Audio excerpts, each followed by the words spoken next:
Вы слухаеце Трансусветнае радыё. У эфіры праграма «Урокі гісторыі».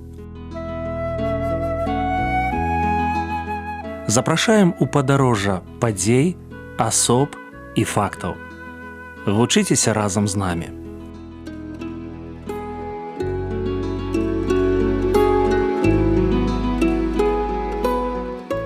Добры дзень, сябры. Перад мікрафонам Сяржук Брышцель і кандыдат гістарычных навук Андрусь Унучак. Сёння мы пагаворым пра Хаіма Суціна. Прывітанне, Андрусь. Прывітанне, Сяржук. Прывітанне, шаноўныя слухачы. Давайте пачнем са знаёмства з нашым гістарычным госцем. Сённяшні гістарычны госць – гэта выдатны мастак. Адзін з такіх, можа быць, найбольш знакамітых мастакоў, што нарадзіліся ў Беларусі. Ён быў чалавекам, які на працягу свайго жыцця маляваў вельмі простыя рэчы. Адна з найбольш знакамітых ягоных карцінаў называецца «Селядцы».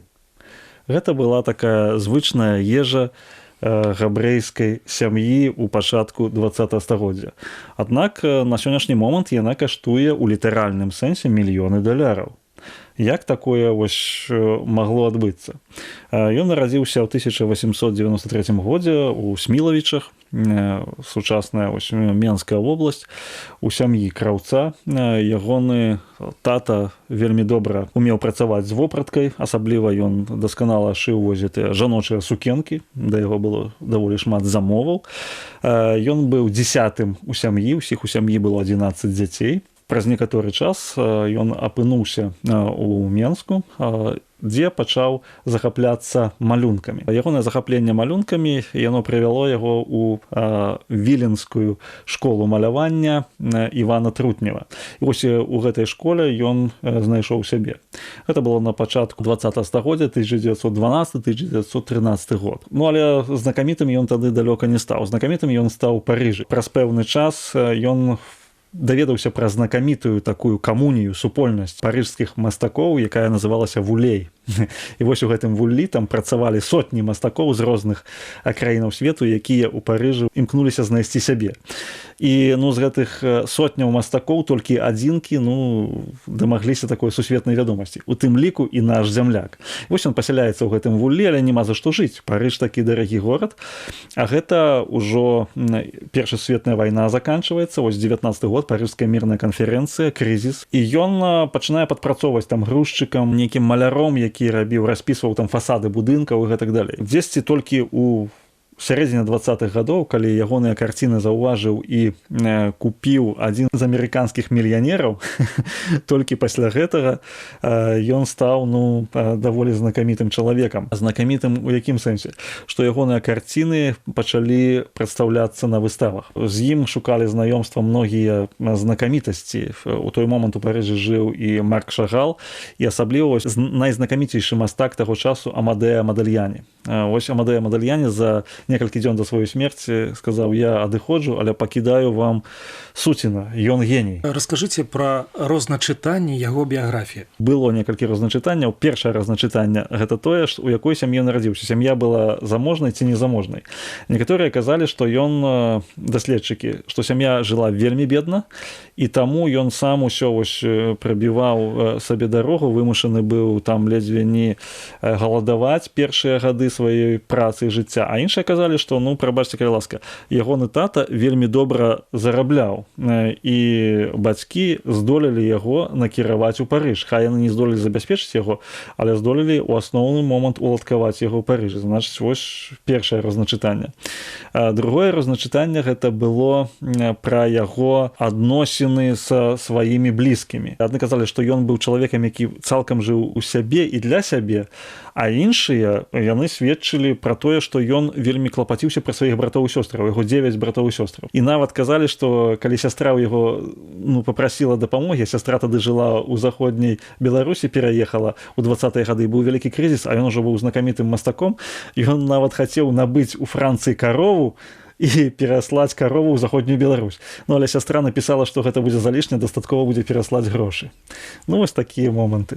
Некалькі слоў пра мастацкую школу. Да гэтага часу даследчыкі яны мяркуюць, да якога ж накірунку ён адносіўся. Вось гэта экспрэсіянізм, авангардызм, якія ў той час былі даволі такія распаўсюджаныя. Блізкі ён, напрыклад, да школы вось Ван Гога ці не, таму што ёсць два аўтапартрэты, яны параўноўваюцца. Аўтапартрэт Суціна і аўтапартрэт Ван Гога. Падобныя яны ці не падобныя. Марк Шагал, напрыклад, наколькі яны вось блізкія. Экспертаў па мастацтве яны сыходзяцца на тым, што вось ён належаў да экспрэсіянізму, але вельмі своеасаблівага. Ён стварыў фактычна ўласную школу. Вось гэтыя спалучэння ярка-чырвоных і ярка-сініх колераў, якія вось, самая знакамітая вось эта карціна «Гладыёлус» яго, яна настолькі выразная, што вось гэты экспрэсіянізм відавочны.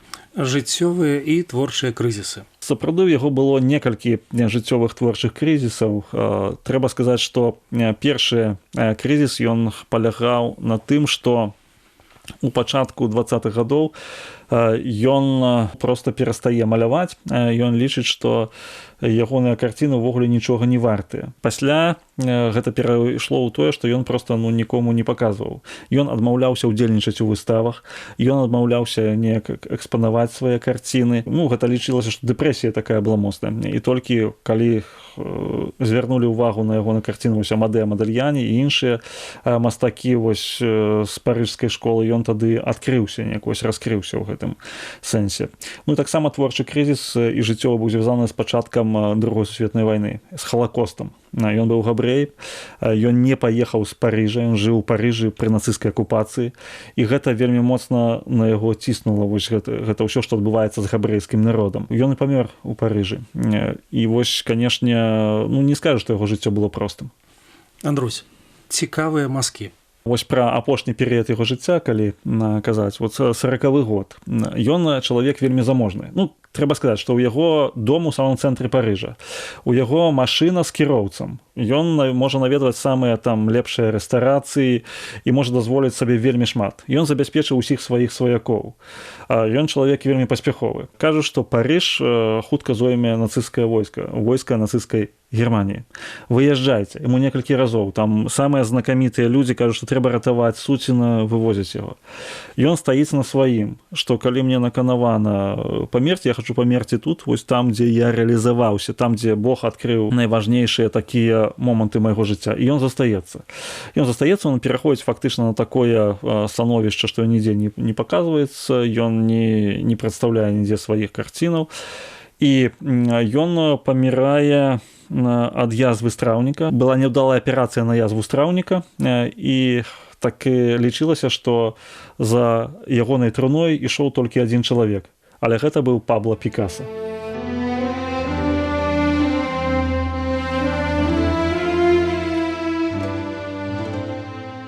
Хаім Суцін зрабіў вялікі ўклад у сучаснае еўрапейскае і сусветнае мастацтва. Яго называюць жрацом жывапісу. Кажуць, што ў яго карцінах ярка выяўляецца рух і пошук сэнсу жыцця. Ён яшчэ адзін выбітны сімвал урадлівасці беларускіх земляў.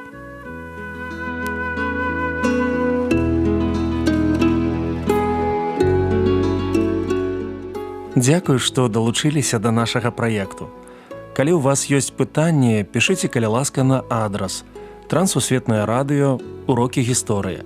Паштовая скрынка 45, індекс 22 40 20, горад Брэст 20, Беларусь. Шукайце нас на сайце twr.fm. До новых сустрэч!